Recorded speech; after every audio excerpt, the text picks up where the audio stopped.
Hello everyone, welcome to Sanmargaha classes. Let us see question number 12 of chapter Reaching the Age of Adolescence. What are exocrine glands? Exocrine glands ಅಂದ್ರೆ ಏನು ಅಂತ ಕೇಳ್ತಾ ಇದ್ದಾರೆ. ಇಲ್ಲಿ glands ಅಲ್ಲಿ exocrine ಮತ್ತೆ endocrine ಅಂತ 2 ಟೈಪ್ ಬರುತ್ತೆ. ಹಾಗಿದ್ರೆ ಎಕ್ಸೋಕ್ರೈನ್ ಅಂದ್ರೆ ಏನು? Exocrine glands are duct connected glands that secrete substances such as sweat, saliva, mucus, and digestive enzymes directly onto epithelial surfaces or into body cavities.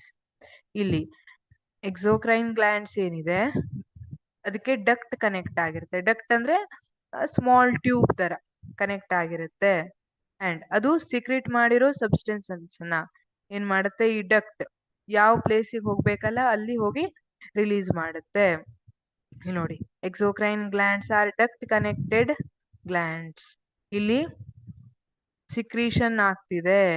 ಇಲ್ಲಿ ನೋಡಿ, ಇದು ಡಕ್ಟ್ ಇದೆ, ಇದು ಹೋಗಿ epithelial surface, usually skin surface ಅಂತ ಹೇಳಿರ್ತೀವಿ, ಅಲ್ಲಿ release ಮಾಡ್ತಾ ಇದೆ ಸ್ವೆಟ್ ಅನ್ನ. ಈ ರೀತಿ ಇಲ್ಲಿ ಎಂಡೋಕ್ರೈನ್ ಗ್ಲ್ಯಾಂಡ್ ಅಂತ ಹೇಳಿದ್ನಲ್ಲ, ಎಂಡೋಕ್ರೈನ್ ಗ್ಲ್ಯಾಂಡ್ ಅಲ್ಲಿ ಪರ್ಟಿಕ್ಯುಲರ್ ಡಕ್ಟ್ ಇರೋದಿಲ್ಲ. It is ductless gland. Endocrine is ductless.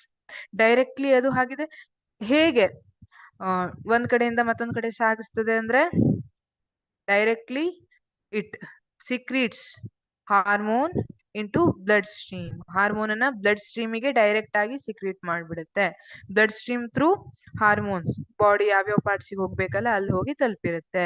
But ಇಲ್ಲಿ ಎಕ್ಸೋಕ್ರೈನ್ ಗ್ಲ್ಯಾಂಡ್ ಡಿಸ್ಕಸ್ ಮಾಡ್ತಿದೀವಿ, ಇದಕ್ಕೆ ಡಕ್ಟ್ ಇರುತ್ತೆ. Duct connected glands that secrete substances such as sweat.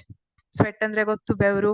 Saliva, ಲಾಲಾರಸ ಅಂತ ಹೇಳ್ತೀವಲ್ಲ ಬಾಯಲ್ಲಿ, ನಮ್ಗೆ ಇಷ್ಟ ಆಗಿರೋ ಫುಡ್ ನೋಡಿದ ತಕ್ಷಣ ಬಾಯಲ್ಲಿ ನೀರ್ ಬರ್ತದೆ. ನೀರಲ್ಲ, ಅದು ಲಾಲಾರಸ. Mucus ಎಲ್ಲಿರ್ತದೆ?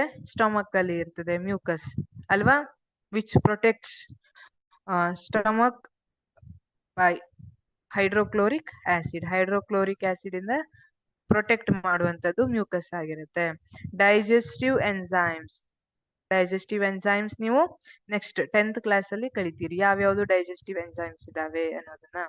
Okay, directly on to epithelial surfaces or into body cavities. ಇದನ್ನ ಎಕ್ಸೋಕ್ರೈನ್ ಗ್ಲ್ಯಾಂಡ್ ಅಂತ ಕರಿತೀವಿ. Thank you.